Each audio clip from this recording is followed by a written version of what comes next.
Yeah, we are live. 6:57. I'm even early. I'm so excited about all the cool stuff we're going to talk about tonight. First and foremost, go watch the video that I just posted today on 4.8 liter.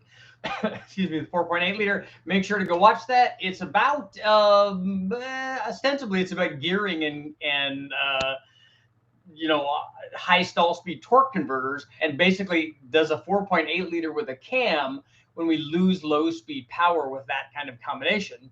Really any kind of combination, but when you lose it, I picked that particular one because I have lots and lots of dyno results from it. So when you add a cam to that, like an LS, like they all do, we pick up a lot of power on the big end. But the problem with it on the 4.8 is that you lose power on the bottom end, because the trade-off is even greater on the smaller motor when you go up in camshaft. So the question is, everybody wants more low-speed power, especially on the 4.8 guys, because let's face it, if you look at the torque curve of a 4.8, of a stock 4.8, and look at the torque curve of a stock 5.3 or a stock 6.0, would be even worse. There's so much more torque everywhere on the bigger motors, and they want that. And the problem is, you stick a cam in it, which everybody does, and it gains some of that, at least on the top end part of it, but it wants to push power out so far. I mean, we ran 224 and 226 cams, and these were like making peak power even with the stock cylinder head and the stock long runner truck intake between 6,500 and 7,000 rpm, and that's not low speed torque. Guys want it like at 2,000 or 2,500 rpm.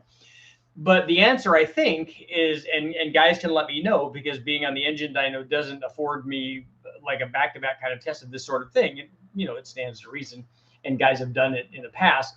But I think that the answer really on this 4.8 is, boost always is an answer, displacement is an answer. But one of the answers that a guy would normally do, especially on NA 4.8 liter, is it put different gears, change the rear end gears, and also change the stall speed of the converter. Because if you're going from a stock stall speed, especially with a fairly anemic 4.8 liter, which that's not going to stall the converter, it's going to flash the converter very high. Because if you add a whole bunch of power, you can increase the stall speed of even a stock converter up to a point. But if you change the converter and bring the stall speed up and bring the gearing up, then all of a sudden you've put the 4.8 in the power band where it wants to make power. And then obviously you're going to have to do the tune to get the thing to your poor little 4L60E transmission to get it to shift at 7,000 where that thing is making power. But once you do, if you put that kind of combination together, all of a sudden the 4.8 is going to feel like it's more than a 4.8. It's like a 4.9 or a 5.0 or a 5.9. Really, they storm fairly hard on the big end, and especially if you put gearing in them, and then that way they can keep taking advantage of that. So that's what that video is about. That's what I put up today. So if you haven't taken a look at it, make sure, go take a look at it. The thumbnail that I put up today, we're going to talk about all these things. We got a lot of stuff to cover. The thumbnail, Dave from D&E checking in. The thumbnail that I put up today is a stack injection. This one is on a 351 based 408. And this stack injection was, a lot of the guys use similar intake manifolds, the base manifold basically for this. And this was with classic fuel injection, which is Weber looking downdrafts. Actually, you could run them as side drafts too. Weber looking carburetors, but with fuel injection inside them. And it's really kind of cool because it's all hidden. And these, even if you notice, these even had like AN fittings on the bodies to make it look like you're running the lines the way that everybody does on, you can on Weber carburetors. Sometimes they run the T and the log on those, so they join them. But the stack injection is really cool. So in fact, that's going to be our poll for tonight, and I'll put that up. And so it's going to be about stack injection. The other video that I'm going to do on that motor is that particular motor as a 408, and it had a fairly good sized camshaft in it. It had this stack injection, made somewhere, as a spoiler alert, made somewhere near 550 horsepower, which is good. But it had Airflow Research 185 heads on it. So my discussion for the video is going to be on a 408, are those heads too small? Are those heads actually holding it back? I know that the heads flow 280 or 290, those particular heads did. And so that's enough to support, near 600 or more if we really went after it. But this wasn't a dedicated build. This was just, kind of a throw together thing. is that head holding it back? And should it have had, a 205 head on there? Just to, I don't think on a 408, I don't think a 205 head, and this will be the discussion in the videos, I don't think a 205 head would hurt anything on a 408. I don't think you'd lose any power down low. And we've shown that on some of the port volume videos that I've done, that we didn't lose anything. There's an argument that could be made, like for part throttle drivability. And if I put a smaller camshaft in it, which I eventually did in this particular motor, we put a dual plane on it, put a smaller camshaft in it, and this motor actually went in a kit Cobra, and they loved it. I mean, the owner loved it because the cam was mild enough, and it may even have been a 274 cam, which would be pretty small for a 408. But the owner loved it because it would drive around, it would idle, it wouldn't ever stall. It had lots and lots of torque, and so he loved that. This was a bigger cam than that. So it's been an interesting discussion on what, and we're going to go over a lot of the data there, and to find out whether or not that cylinder head is a 185 head is enough to support a 408, both in port volume and in flow, because we'd have to discuss both of those. So that's the stack injection. The other thing is, and we'll be covering this in the video, is the stack injection. The intake manifold itself was not ported, and the throttle bodies flow a lot. Each one of the ports of the throttle body flow quite a bit more than the rest of the manifold does. So the manifold needed port work to get what the throttle body injection would flow, and I think more than likely, if my recollection is correct, it's been a lot of years since I ran that, but I think that the manifold probably, I think that the heads probably outflowed the manifold. So more work could be done with the manifold. The other thing is, I pulled the trigger on the Pontiac Trophy 4-cylinder. I bought that today, and hopefully I'm getting help from one of the gentlemen here who is in the area, and about an hour away from where I had to buy it from back east. And the cool thing is, I talked to the guys that are selling the motor, and he said it has even compression. He said we hooked a starter up to it and hooked the battery up to it and did a compression test on it, and it has even compression across all cylinders. So what, my fingers are crossed that this 61 Tempest motor might actually be a runner. The other thing that's cool that I found out about it after going down the rabbit hole and talking to a couple of 4-cylinder guys that have been racing theirs, that early block is also the good block. There are two different blocks, the early block and the later block. And as they went to the later block, it got thinner. And so the early block is supposed to be the meaty, beefy one. So hopefully that's good. So I'm hoping that we can run that and run it stock. It has the 1-barrel or the 2-barrel carburetor. I can't remember if it's a 1-barrel or 2-barrel. So it's going to be the lower power rating. It's going to be the 110, 120, 130, 140. The 4-barrel version was the 166. I would like to try to find a 4-barrel manifold. So I'm reaching out to anybody out there. If you have a 4-barrel manifold, I just want to borrow it. I'm ultimately going to make my own manifold for this. I'm going to make an aluminum intake manifold with port injection on it and run it that way, just because I want to. But I would also like to try a 4-barrel factory trophy motor intake manifold, so I can run that with a quadrijet on it. The other thing that I definitely will try, just because you have to, is putting a factory V8 manifold on there and then taping everything else up and running the factory V8. We'll have to see how the gangster lean is on the carburetor. I know that it's a slant motor anyway, but we'll have to see how well that works out. But I think that would be cool to try the Pontiac 400, or try I think that Westech might have a Pontiac Torquer there, or a tunnel ram or something weird. So that also would be cool. And then we need to look at the porting the head and doing some sort of performance camshaft. All of that stuff, springs and stuff in the head, and then raising the compression, because that's the other thing, that the 166 horsepower version of that motor had higher compression. I've already been going down the rabbit hole and reading up on this motor, and header is supposed to help that, which I just run a header from a V8. So all of that's going to be easy. This has the stock exhaust manifold on it. So it would work out good. So hopefully all of that will work. That will be cool stuff. I'm excited about that.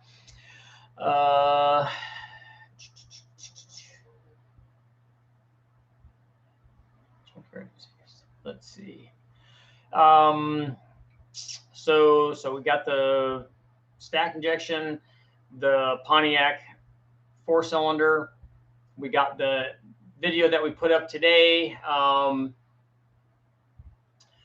What else? Oh, SU carburetor. So yesterday I went to see Oliver and went to check out his pad. It was very cool.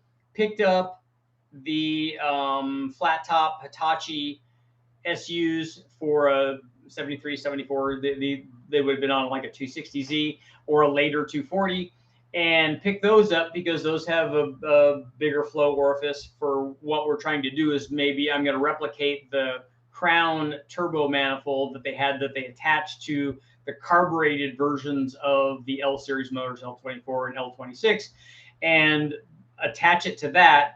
And it is a draw-through carburetor, draw-through turbo setup. So the turbo is drawing through that single SU carburetor. So I want to see how that's worked. So I got the carburetor setup and the intake manifold from Oliver, which is awesome, and took the carburetors apart last night and was playing with them because they were the slides were a little seized up. So played with the throttle linkage and got all of that working. Now I'm going to take them apart, see if they need to be rebuilt, because the rebuild on that is fairly simple. I've already watched some videos on that. It's pretty easy. The thing with these is they're not as the aftermarket support for these is not as much. I'm hoping that what I'd like to do is get a couple more needles. I'd like to get some that will richen it up, because I suspect that we're going to run into a fuel flow problem, and maybe an airflow problem. We'll have to see. It'll be interesting. What I'll do is we'll monitor the vacuum between the carburetor and the turbo and see what's happening. So we'll try that. And if that doesn't work, I have a 500 CFM Holley 2-barrel that would work, and hopefully and then I've already changed the jetting dramatically in that, because we actually use that. It's a 4412, but it's an XP version. And I already used that when I ran the 292 with a turbo as a blow through on E85. So we just stuck 100 jets in it and ran it that way with the 85. So we know that we can get lots of fuel. And I probably would try it for like with this Z motor, since it's low compression. I just run it on pump gas to begin with, and then maybe try it as if it works out and I have some leeway in the fuel flow and I can jet it or needle it in the case of the SU, or jet it in the case of the Holley, I can get more fuel flow, and then maybe we can run more boost and just kind of see what happens. Then ultimately we'll run the fuel injection on the 280 motor. And since he has both a naturally aspirated one and a turbo version, and those vary in compression by about a point, we can see what effect that has. There's also a change in camshaft. So as with all of my tests, it won't be apples to apples. There'll be oranges and bananas and all kinds of things thrown in there. So that's what's going on. And so I'm very excited about it. Richard, have you ever run an engine on hydrogen? No, I haven't. But they ran a hydrogen fuel car out at Bonneville when we were out there. The guys from Roush did it, I think, with one of the colleges, but I haven't done it.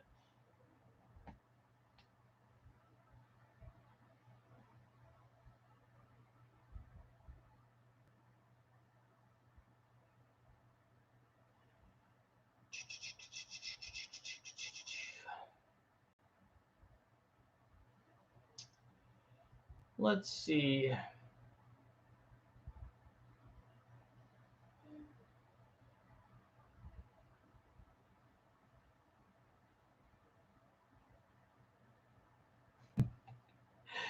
Yeah, look for the Pontiac under the dust. The other thing that's cool that I forgot about, and that's the other thing I was trying to think of, is that with the Pontiac, with this trophy 4-cylinder, because it is half of a V8, TorqueStorm has a blower kit for the Pontiac, which I will also run on the Pontiac, but then I will also be able to run it on that 4-cylinder. So it will be a blow through of some kind.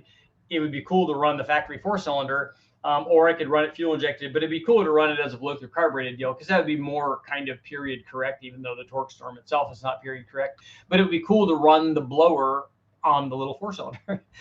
And I did that, something similar with the torque storm on the 4.3 liter V6, because the 4.3 liter basically is a cut off small block Chevy. All the front stuff was the same. We just mounted the V8 blower kit on the 4.3 liter and then blew through the CSU carburetor on the little 4.3 liter, and it made a lot of boost.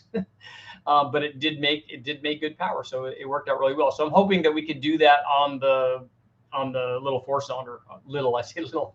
It's relatively speaking, it's actually pretty big.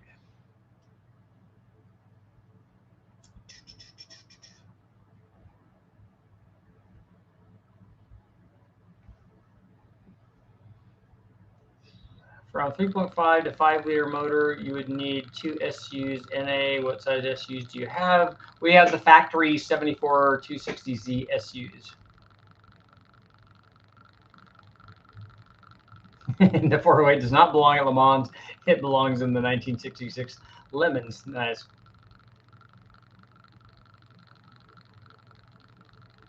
It belongs in a 1966 LeMANS. Oh, that's good.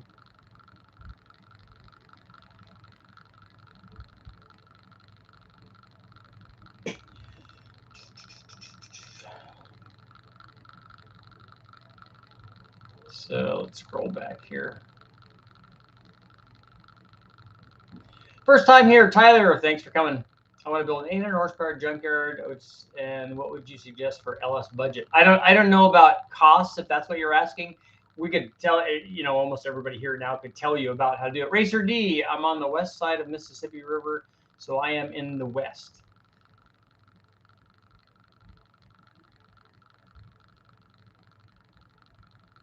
July 22, the month of Pontiac.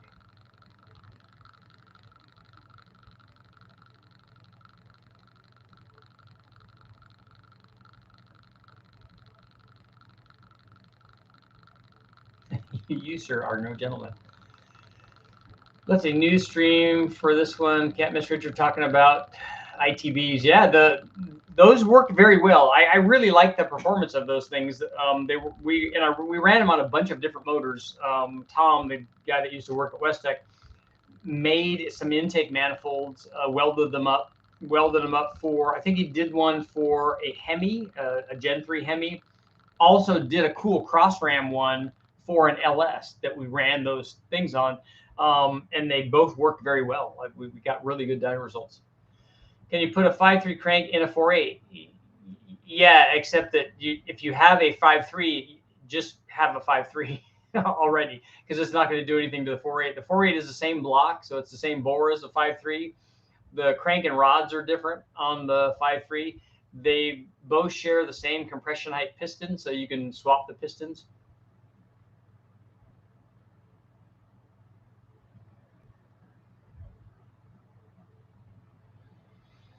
Let's see what else is going on. I have not, Amanda, I've not heard from Turbo Monza. I need to get a hold of them about that.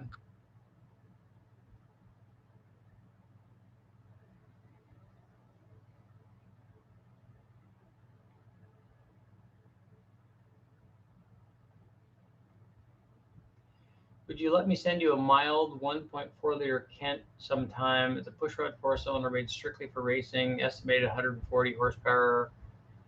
I know what a Kent motor is. Ford Racing used to sell a bunch of stuff for those.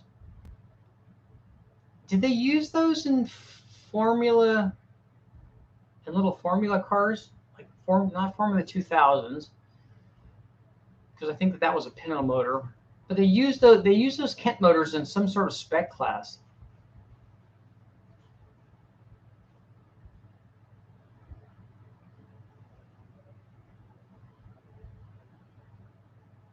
Barrel valves, yeah, that's good.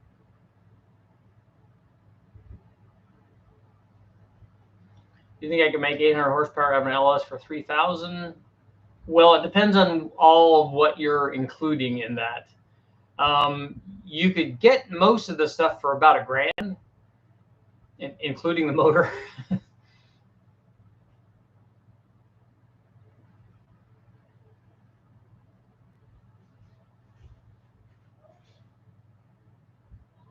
Jim, okay, Formula Ford. I thought that they did use it in something. In those SUs, do the needles go down into a nozzle or a jet? I haven't taken that apart yet.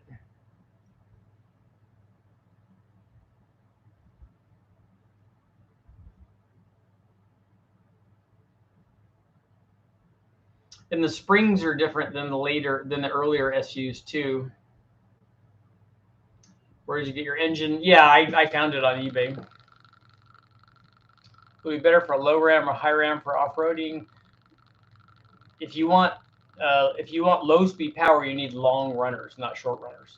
So the high ram would be a little better than a low ram, but none of those would be as good as a truck manifold if it's an LS.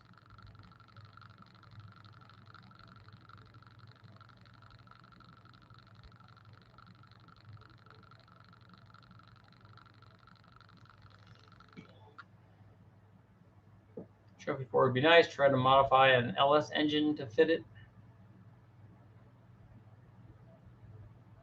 Somebody was telling me about the other head that will go on a Pontiac is actually a Ford FE, because the bore spacing is very close to an FE. You can put a tunnel port Ford heads on a Pontiac.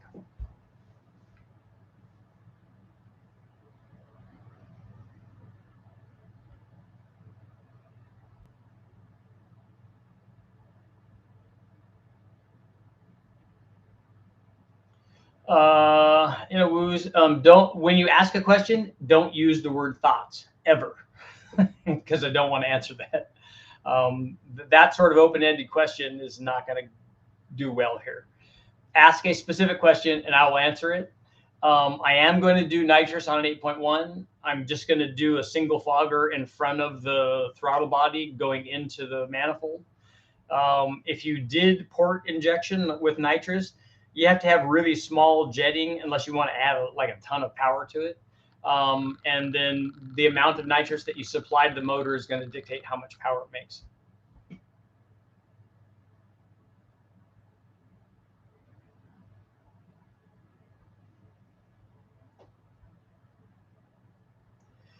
The fast intake makes the most power for it would be my choice for anything that's 7,000 RPM or less, for any sort of cathedral ported headed deal.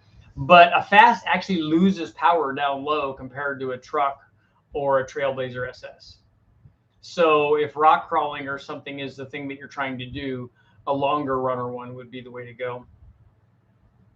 Cylinder head, port volume, and size is not enough, but it's the rest of it. Induction, cam timing, exhaust, it all matters. I'd rather have a big, efficient head with an appropriate camshaft. Yeah, the piston return springs, Oliver, are different on the round tops. They have a selection of at least the videos I was watching, that's what they were saying, that the spring selection is not as great for the flat tops. And that they, at least the ones I was watching, they didn't know what the conversion was for the two springs, like which one would work for the flat top. I'm going to take it apart and we can measure it and see. Maybe we can shim it, maybe we can stretch it. You know, if it's a thing where we got to do it on the dyno, we'll do what we have to do.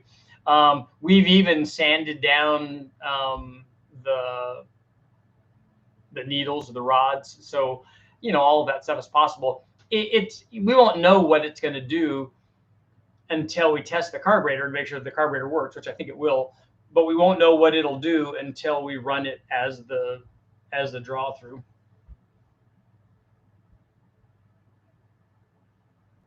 Will larger intake valve on a 7.6 heads help on a turbo 5.3? You don't need that. If you put a turbo on a 5.3 with a stock head, you can make way over 1,000 horsepower. So there's no need to spend money on modifying the head. Is it okay to add a turbo to a small block Chevy? Yep. People have been doing it for years and years. LQ9 with stacks. I have videos up on LS motors with stacks. LS3, we ran them on. We ran them on an LS7. We ran them on a cathedral port stuff.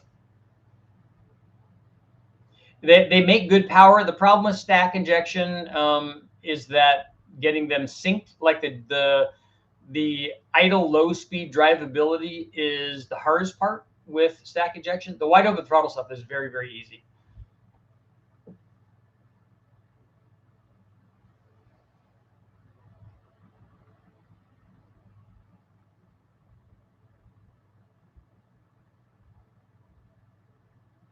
If great aftermarket high performance heads were made for all engines very cheaply, because it got to be inexpensive too, the world would be a better place. Super 7 is a little open top car. Yeah, those are cool with almost any kind of motor in them. You can run thicker fluid. Yeah, you can change the rate of the rate of the rise of the piston and the return of the piston with the fluid that you use. But for us, a lot of that stuff for the turbo deal won't be an issue. What I suspect is this thing's going to go to wide open throttle when we load this. We'll have to see. Load a Super 7. Yeah, they aren't very aerodynamic. So they don't have a lot of top end charge, but they were light, and like the Caterham, they were light and agile and fun, like on the track, but not like supercar fast. How hard is it to get 500 plus horsepower out of a 351? It's not that hard, but especially with boost, 500 horsepower takes quite a bit.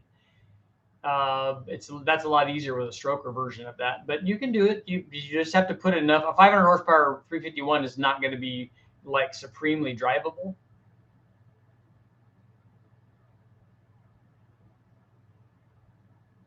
Richard, what intake would you recommend on a blow-through carb LS? I have a sloppy stage 2 cam and hoping to make 800 horsepower with a 1,000 horsepower turbo. I'm leaning towards a Holley mid-rise single plane. Okay, that single plane intake manifold is never my choice on an LS, but on a blow-through it will work. We've run it before.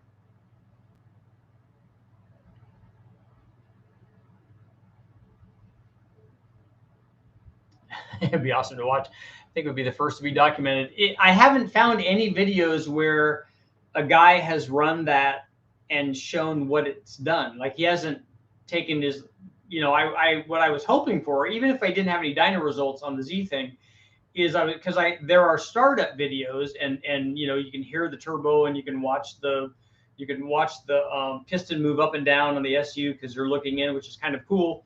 But at least what I was hoping is that, hey, we did an acceleration run and on a roll on in third gear or whatever, it did this, and then it did this after we put the turbo on, and or we had an air fuel meter on it, it's going stupid rich or stupid lean, or some kind of test where we actually had data on it. So, hopefully I'll be able to supply that.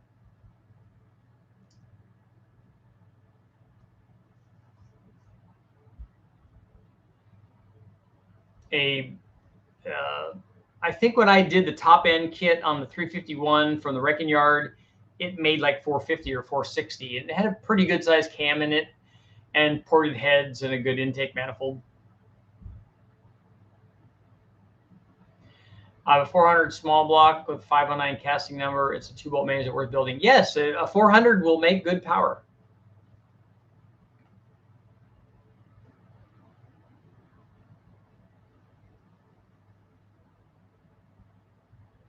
.351 hot race engine.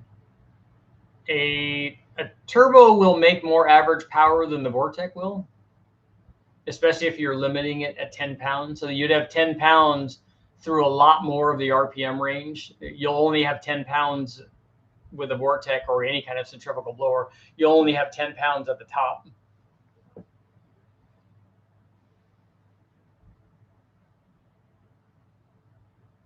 Yeah, Dan. They always forget about the drivetrain on the 1,000 horsepower stuff. Making 1,000 horsepower anymore is very, very easy.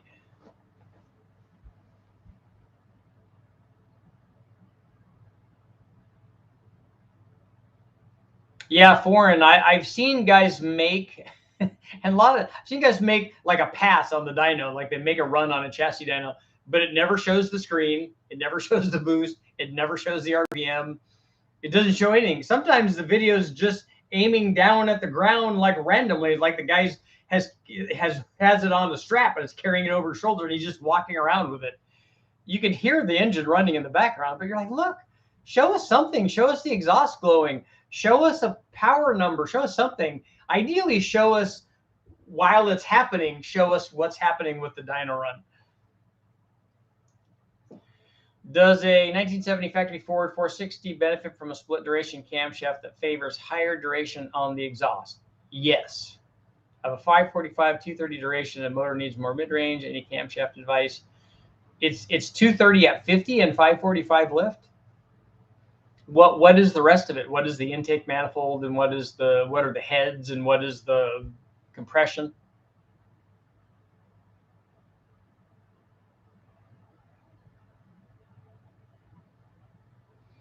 What was your favorite part about making the Ford 4.6 two-valve modular engines? You mean, oh, the videos? The videos were nothing. they were an afterthought that came 10 or 15 or 20 years later after we did the testing. The 4.6 modular stuff was done a long time ago. And I think I was the only one. There might have been one or two other guys that ran modular Fords at West Tech. They just weren't very popular. But I did a lot of them because I wrote a book on modular Fords, and it's available through Amazon and those things. CarTech has them. SA Designs, I think, is who sells them. But I did a lot of testing, like endless testing on 2-valve and 4-valve stuff, and it's always cool to put turbos on them.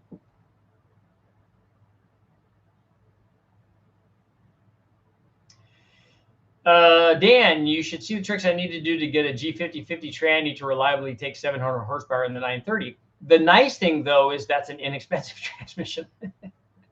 It's a budget transmission build.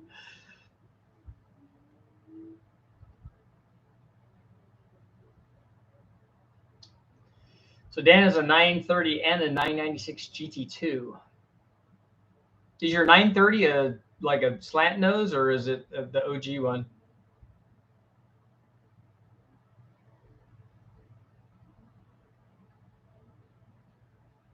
You can have a budget 924 build, although not a budget 924 Turbo Carrera build, which a lot of people didn't even know existed.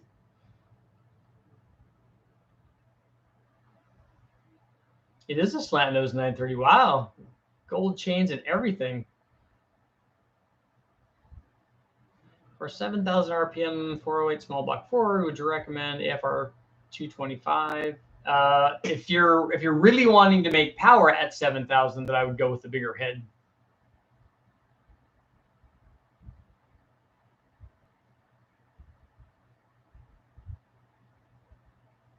If they want you to LS swap it, Dan, it'd be less money. It is less money. You lost your Don Johnson looks. As long as you still have the what are they? The linen blazer and with the rolled up sleeves and the parachute pants.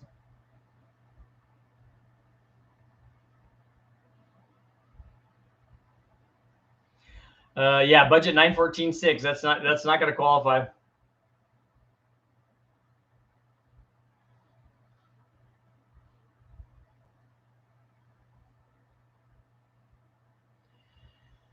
So Stream, you want to get Keith Black pistons with 600 horsepower? Just don't. They won't take very much detonation or any.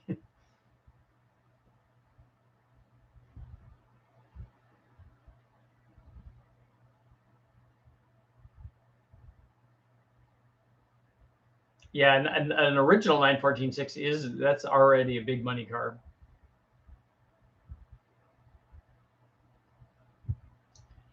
Thunderbolt jets 466 9.5 to 1 compression stealth intake 2-inch spacer 850 jet built log manifolds. And what was the question on that? I'm scrolling back for Thunderbolt.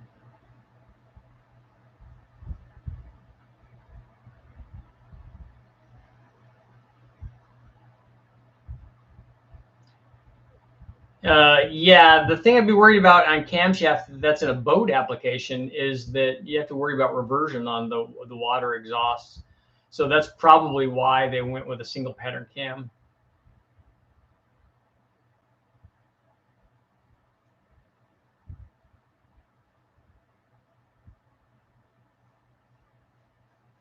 Can we get more 351 Windsor videos? I need to. I just don't have it. I don't have one of those motors right now. I don't know about best force induction. There's no best. There's lots of different ones.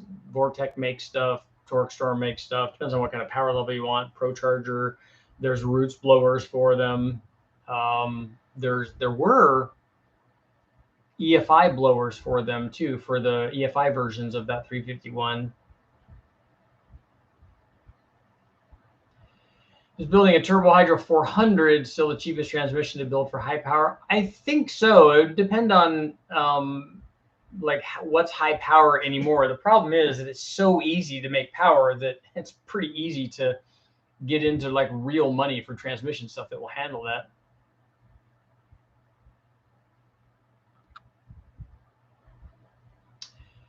Live. What's this about a trophy for? I've always wanted one. I got one on the way. I bought one today. I'm hopefully the proud owner. I have somebody that's going to help me ship it because the shipping was very expensive. So he said he would go in and pick it up and we'll arrange to get it out to West Tech.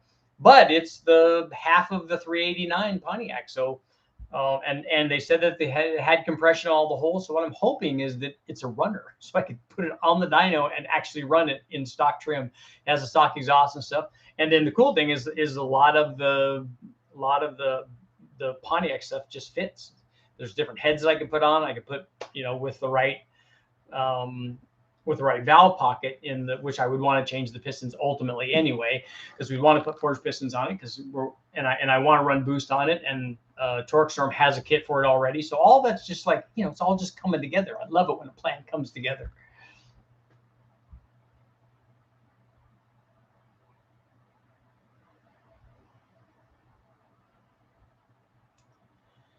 Do a Ford 3-liter overhead valve. Big bang numbers probably won't be impressive, but they're great little engines. I want to do the 5-liter inline 6-cylinder Ford. An 804 cubic inch 429 Ford. I don't know how you do that. I know, Liv, it is pretty cool. I'm very excited. You don't see very many of those. I've never seen one run at West Tech, so this might be the first time. So now you have to get the Mercruiser 460 base 4-cylinder, the 3700 or the 3.7 liter. That would be cool because then you could put any kind of big 460 based head on it. Cobra Jet, Super Cobra Jet, Double Throwdown Cobra Jet, Ultra Cobra Jet, all the Cobra Jet families.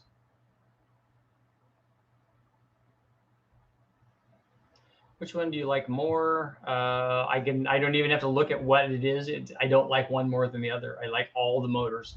All of them just need to make more power, and my favorite one is the one that I run next. I haven't run a lot of Chryslers. I've only run my LA 360 that I had. I've run a 318 just recently, an LA 318. I've run the Freiburger's 440, and I've done some 360 Magnum stuff, but I haven't done 383 or 400 or much 440 or any Gen 2 Hemi stuff.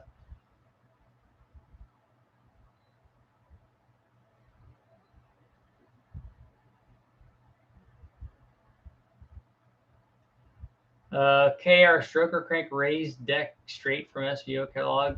Oh, so it'd be a different block then, right? I mean, because to get 800 inches, you can only do that with no production block is going to go to 800 inches.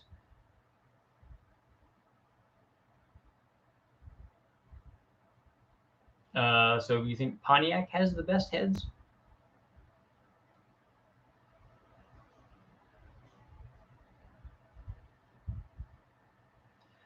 What happened to the California smog legal bolt-on LS engine? I don't think I talked about doing an LS one. I think I talked about doing a Ford.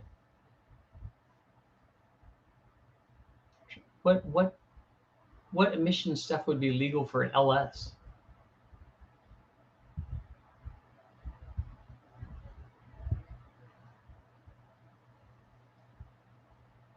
Dan, what are the traction motors? I've never run a 413. They have run those at Westech. Westech has done a bunch of Mopar stuff because there's a bunch of Mopar racers that test there, but I haven't run one. Oh, 150 horsepower continuous rated. Okay. The 440 head, unfortunately, factory 440 heads don't flow very well. They flow like a small block.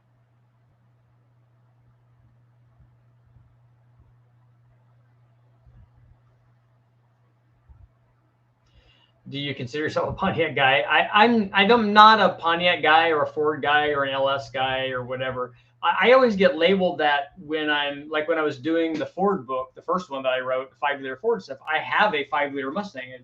I'm an original owner. I have an '88 LX 5-liter, and so everyone said, "Okay, you're a Ford guy." Well, when I was doing that, when I was writing that book, I was working for All Chevy magazine, so that's just not the case. Like I LS stuff. Obviously, I've written several books on LS stuff. So am I an LS guy? I've written several books on Hondas and set land speed records with them. Am I a Honda guy? You know, I'm just an engine guy, really.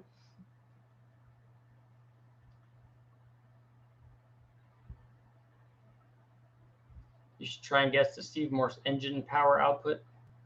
I was actually talking to the guys at TorqueStorm about the motor that Steve ran with the TorqueStorm blowers on there because I still don't understand how it made the power that it made. You know what they say about Pontiac guys? Once you go Pontiac, you never go back.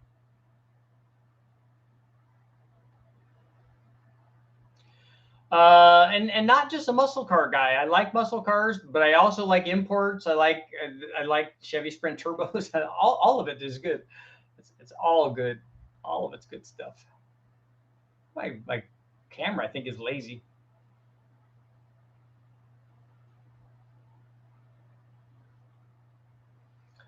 What power to the twins TorqueStorm? I think it was 18 or 1900. What is what Morris was able to get on some kind of big block deal that he did.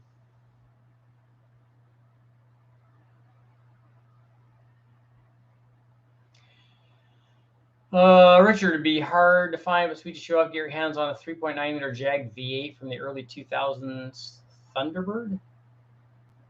They had a Jag V8 in the Thunderbird? That doesn't sound right. I have seen the V8 Jags in the wrecking yard. I don't know if that's the one that you're talking about, though.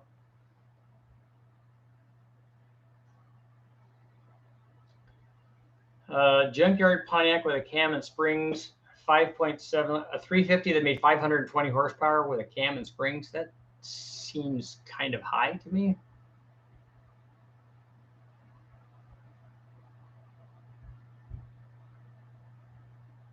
Oh, there will be a poll tonight.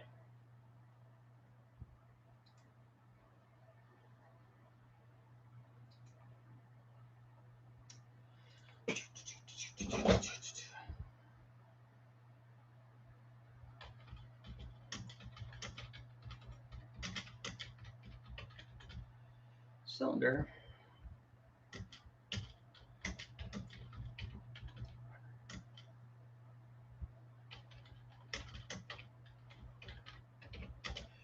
Okay, will the Trophy 4-cylinder be a runner after it arrives? Will it actually be a runner? Or am I going to have to go in and rebuild it? Which wouldn't be terrible anyway, but will it be a runner after it arrives?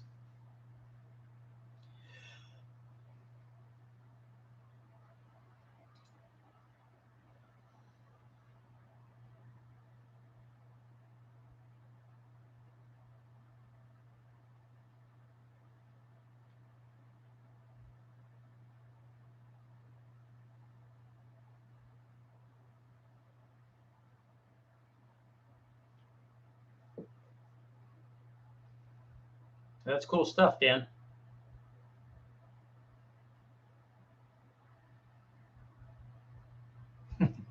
So, Liv, you're a Pontiac gal?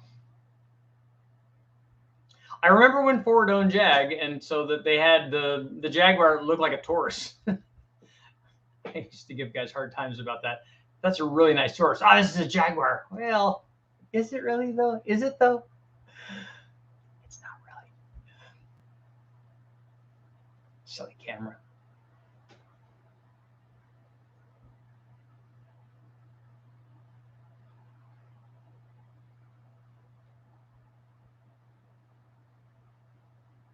Does a factory sheet Hemi outflow the Cobra Jet 429 heads? I don't know I don't have any idea what a Cobra Jet or Super Cobra Jet head flows.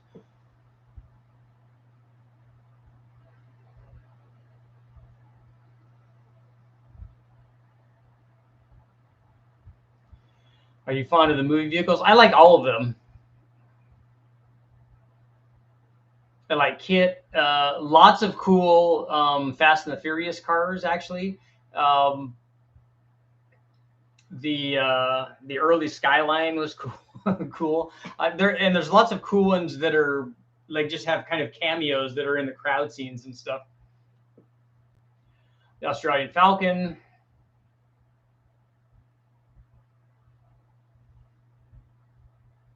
Mad Max obviously leaves an impression. Just being able to pull the lever and turn the boost on, because that's cool.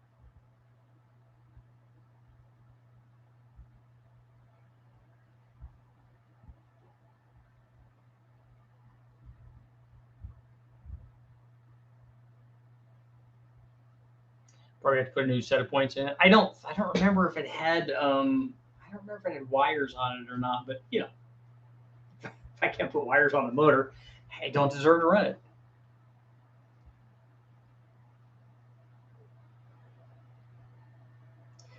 Did you ever see the Need for Speed Mustang with Aaron Paul? I don't know if I saw that. The wide body is made by Steeda. You like the Oldsmobile and the Beverly Hillbillies?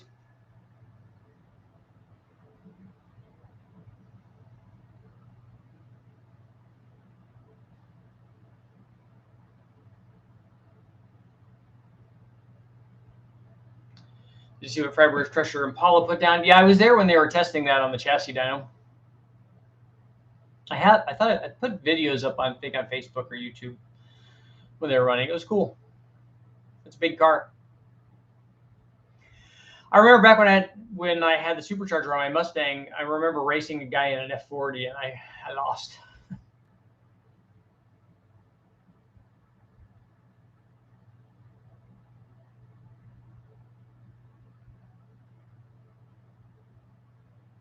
Yeah, what's a Tesla weigh?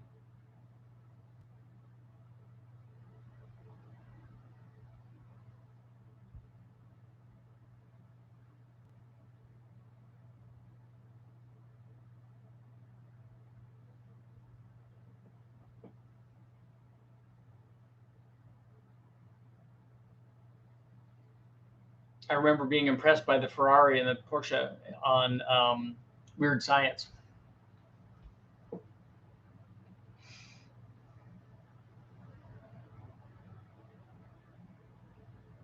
What's the curb weight of the Tesla? Does anybody know? My next junkyard run probably Oliver was asking me about that. I haven't been to a junkyard up in this area in a really long time. I may go take a look, although I don't know if they're going to let me wander around like I like to. Next time I go down to Westlake, I'm definitely going to go. I was talking about that to Mark Sanchez when I was down there. I'm like, you know, it feels weird. I've been down here almost a week and I haven't gone over to the wrecking yard. I really need to. I just feel like I have to go over there and just walk around for at least a couple of hours and just ooh and ah over everything.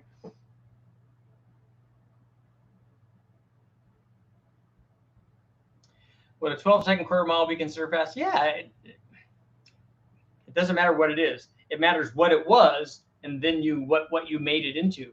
If it was 16s and then now it's 15s, it's faster. If you then go, I'm doing 15s. Obviously now I got to run 14s, and then you figure out a way to do 14s. That's the fun part. Not getting to a thing that you brag about or whatever. You just make your thing that you have faster. 5,400 pounds, a Plaid 100D.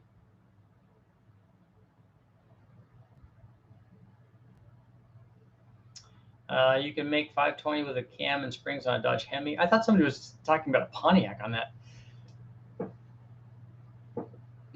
And that would have to be a I think that's what they did on the late model with the variable cam and the variable intake. I think it did that with a camshaft because the early one won't do that. So Eric, you want to see the North Star? I just want to see it run. That, and I would really love to see a. For some reason, I want to see a. What's the little four-cylinder that they put in the Fiero? The Iron Duke. That's what I want. That's the other one I want to see. I don't know why. I just do.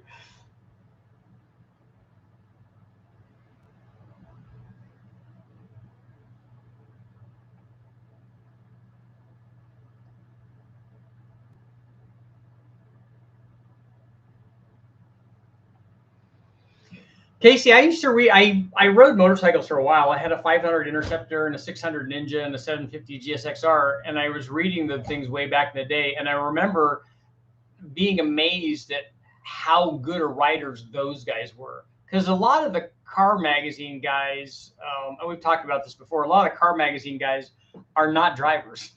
No matter how much they think that they are, they're not drivers. The guys that were writing for the bike magazines, those guys were good because those guys, like the test drivers, were getting these factory bikes into the nines and the VMAX you're saying, and I mean into the tens, and the VMAX back then into the nines with wheelie bars and stuff on it. That's cool.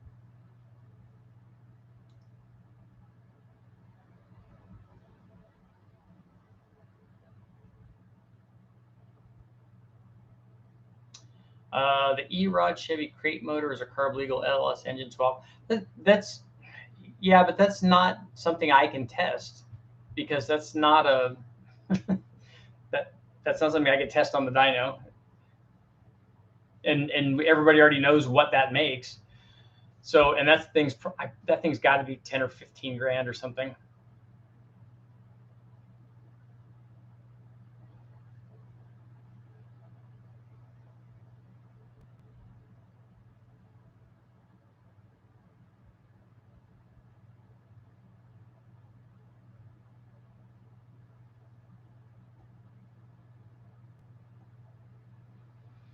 I don't know what the most desired four-cylinder high horsepower engine is.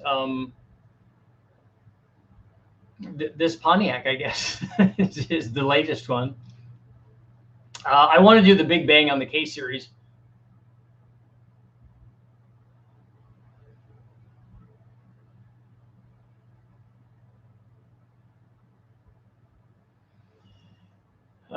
Yeah, racing. If you take a look at an F40 and if you wanted a plush upholstery and stuff, that was not it. You could see the seam sealers.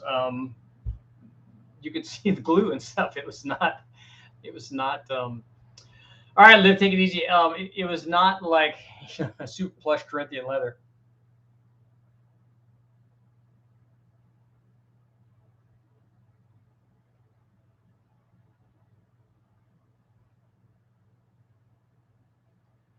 How reliable would a 400 small block making 500 horsepower be, in your opinion? It's going to be a 400 inch motor making 500 horsepower is going to be fine, if as long as you have enough cylinder head. The more cylinder head you have on that, the less camshaft you have to run, and the more drivable it will be. If you come across a significantly upgraded motor in a junkyard, yeah, I didn't get it. Mark Sanchez did. They found a GM 383 crate motor with a it was like a TCI or some kind of aftermarket trans and a fast ECU in the wrecking yard in an F-body Camaro. That was the score. He still has that engine.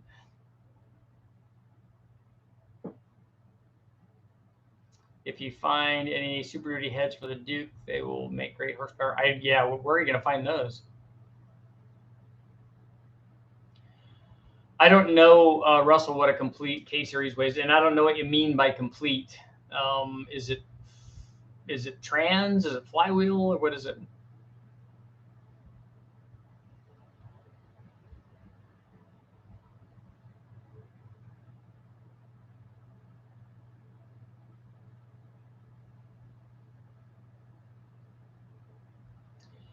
351 Cleveland with ported 2V iron heads with a single plane intake with a 4-barrel carb and long tube headers. Would it be worth it to find a set of 4V? Yeah, I think, and I don't know what camshaft you have in that, but a single plane would not be my choice for that. A dual plane would be much better. Found a Dodge with a high projection on. I've seen quite a few cars in there with long tube headers and air intakes, and I did grab some when wasn't there looking for it. I was just walking down a row. As a matter of fact, I was walking down the row, going to the main road to leave, and as I was turning, I saw a Honda Civic, and I'm like, that thing has coilovers on it.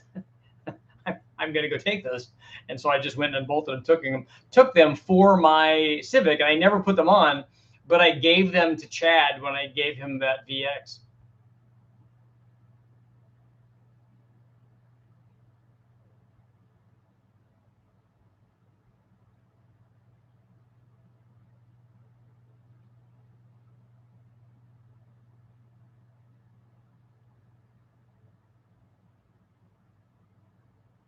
Who follows MotoGP, kind of died at the end when the Italian dude retired.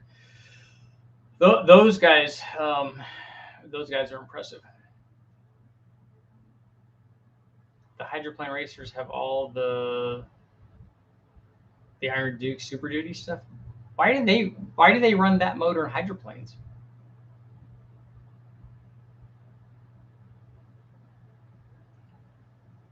Is it Valentino Rossi that died? Oh, yeah, it has to be Valentino Rossi, right? Okay. Yeah, the two-stroke bikes were kind of insane. I love watching the slow-mo of those races and watching those guys drift those bikes. It scares me every time I see it, but it's really impressive. The Isle of Man stuff is nuts too.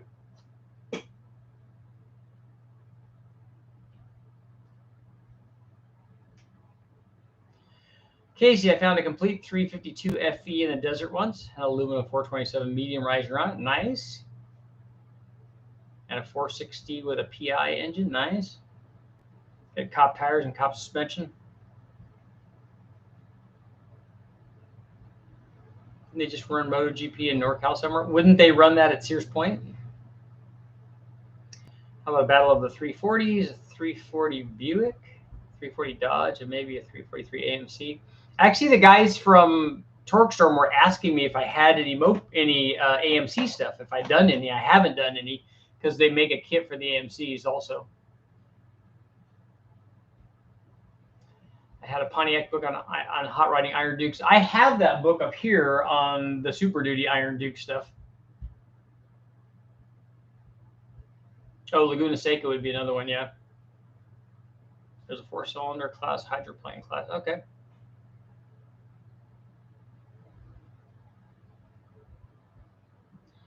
Speaking of Sears Point, are you going to NHR races in a couple weeks? I am not. I don't normally go to drag races. Inline 6 versus a V6 would be fun.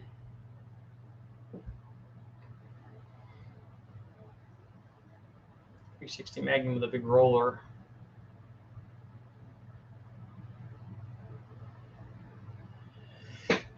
I think I would like to see the E58. I think it's an E58 360 versus a 340 6-pack. I'd like to see the dyno curves on those.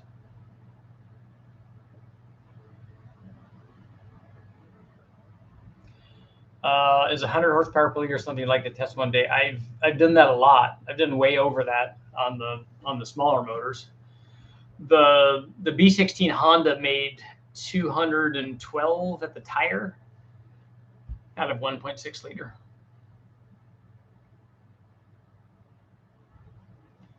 One of my buddies had a fresh 401 AMC on stand for 20 years now. He needs to sell it to me for $100. So you're going on Saturday, hang with your Top Fuel and SS buddies. Cool. The Quad 4 is cool. I really wanted the Olds 442 that was there that had the Quad 4 in it. I'm sure that the motor was damaged because the rest of the car was like was mint. I wish they would have let me buy it.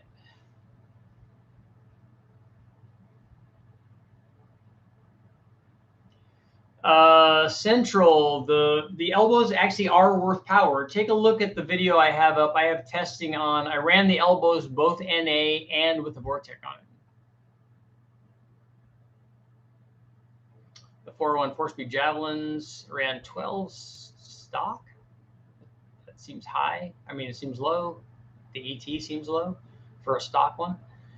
The car that I like on the AMC, I like Pacers and I like Gremlins, but I also like the AMX. I like those much better than I like the Javelins. I think that they're a much better looking car. I saw one a few weeks ago.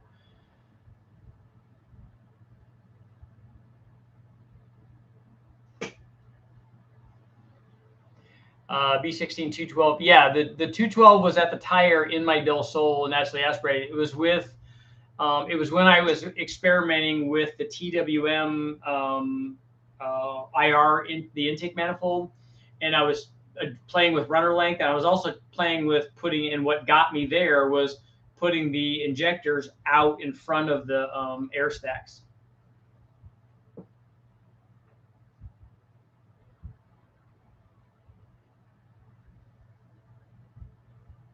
Rex, what's up?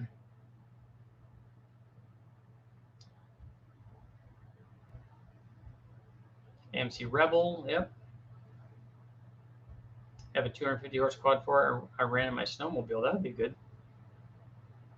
Oh, Nikki Hayden passed away. Okay.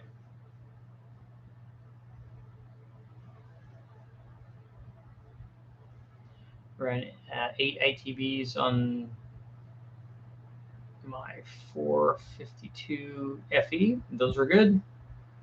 I did a test with Robert Pond. We ran stack injection on. He had a 460 inch,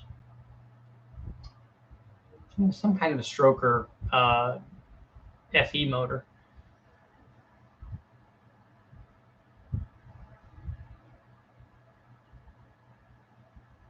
Yeah, Russell, the especially if you have an open exhaust light, because I road raced that in the U.S. Touring Car Championship, and we won in 99 or 2000, I think. But with open exhaust, they're really loud, and if you go out and try to drive it on the street, it's especially late at night, it's really, really loud.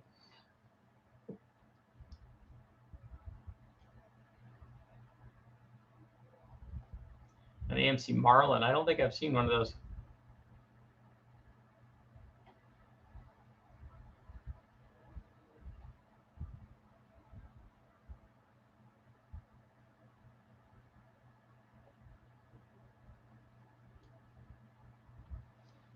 The only advantage for stack injections is smoother idle and increase in torque in the mid-range. That's not accurate. Stack injection, depending on how you have the length done, like with any intake manifold, can add power at the top, it can add power at the bottom, it can do lots of stuff. And having the injector in front of the air horn adds a lot of power from charge cooling. And the smooth idle thing, I would also disagree with that. I would say that that's the worst part of stack injection. That's the hardest part to get tuned.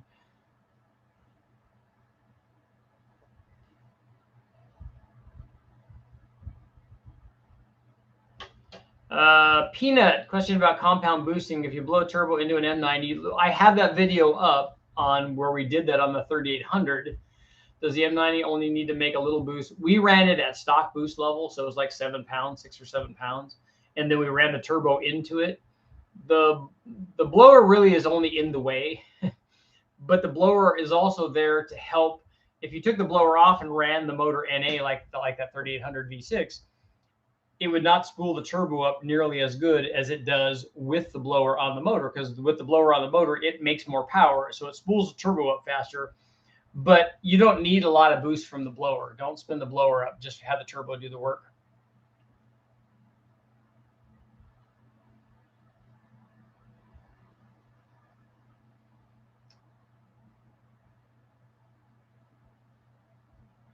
Injector out past the intake horn needs a narrow beam for best effect. I didn't see that. We tried a few different injector styles, and it wanted a. Trying to think what the cone was. I have to go back and look at my notes, but it was some of it was going out the outside. E85 from the Low Red Express or from a car. The truck version is the one that I want to test, specifically the 78.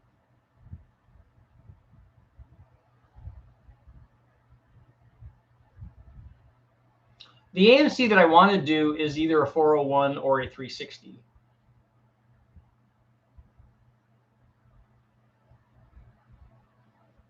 The Unisync for Weber carburetors works good. I've used those on the side drafts on the Z that I had, and you could use those for stack injection. We've done that too. It's still just hard. It's not hard to get them tuned to start with, but then after you open the raw throttle a couple times, to get them to always go back to the same. And then the other thing is, and this is more the problem than getting an individual one tuned, it's the linkage. It's the way that the linkage is attached from one to the other, that there has to be no slop in any of those. And the linkage has to be, you have to go from your throttle pedal to some pivot linkage. That's usually the best ones kind of, I think, are in the center. And so you have a center pivot linkage with two crossbars going to another set of linkage that then is grabbing onto hopefully some sort of common throttle shaft that runs through all of them, that just rotates all of them. But then again, how is the throttle shaft machined? How are the blades machined? How is the bore machined? All of that is just, it can become problematic. Getting all of that to work on a single big throttle body, not that hard. A good throttle body manufacturer, AccuPad, those kinds of guys, get that to work. And if you have them do your other thing, they can. But then that's the problem with all of these low dollar stack injections, is that the throttle linkage itself is like you get movement in one before it opens the other. And so these are opening up a little bit. And at idle and the really low part throttle stuff, a little bit of throttle movement makes a huge difference. And so these are going and these are not going, and you got rigmarole and all kinds of stuff.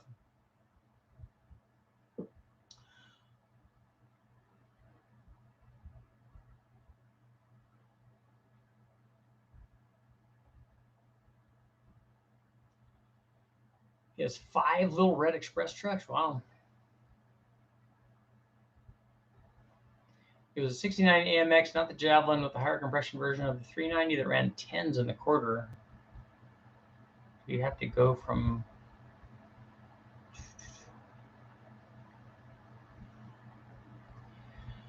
a really cool compound set would be a torque storm blowing into a huge turbo. That would be a waste of time. You don't want a centrifugal blower blowing into a turbo. You want the turbo, actually, you want the turbo blowing into some sort of positive displacement blower, so that you have immediate boost response from the positive displacement blower, and then the turbo is blowing into that, and then it takes over and goes. A centrifugal blower blowing into a turbo would just be laggy boost from the centrifugal blower blowing into a turbo that's also big and has laggy boost. So that actually wouldn't work very well.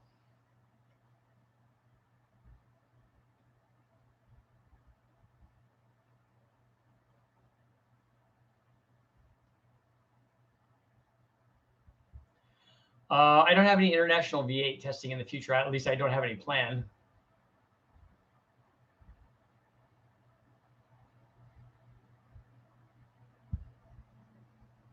Cars and cameras, just put a turbo on a Predator 670 with a draw-through carburetor. They claim to work pretty good.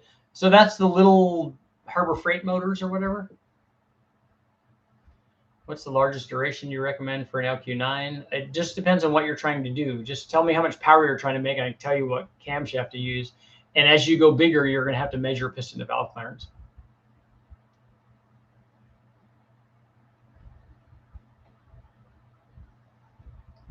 Experiment run a crank with no counterweights on it. I think we want to add counterweights to that crank.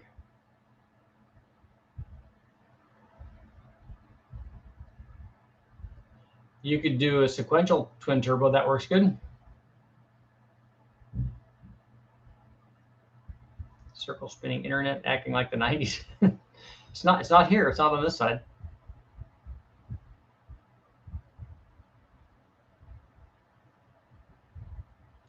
Make the world's only motor that is fairly tame but runs nitro off a separate tank when racing. So couldn't you do that with turbos though?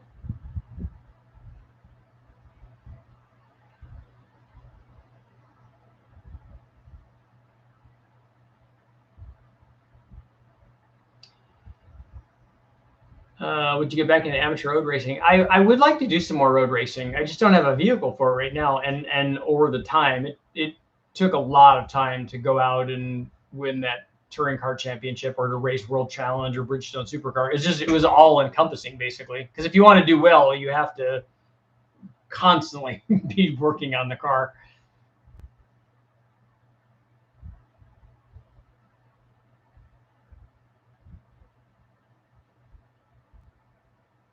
Kurt, how about a Ferrari 360?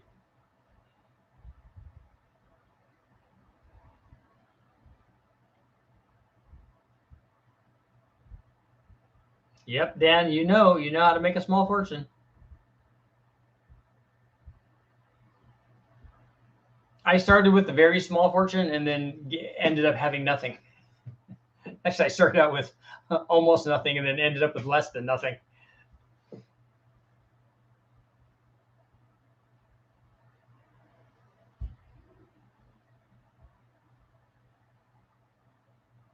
I would like to compare that. I'd like to build I'd like to build a HO version of the 326 or the 350 Pontiac. I would like to do an E58 version of a Dodge 360. And also I would like to do a 340 six-pack. And I would like to compare those and see, just so that I have more, more of the legendary kind of Pontiacs or a legendary muscle car motors.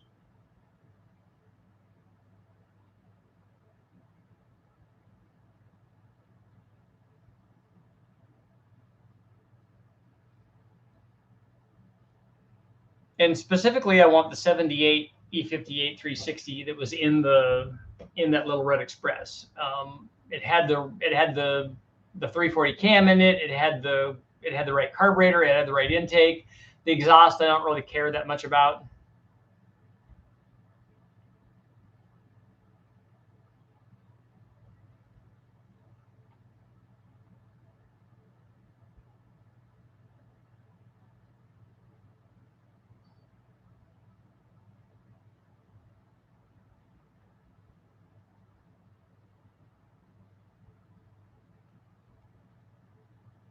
They all deserve love.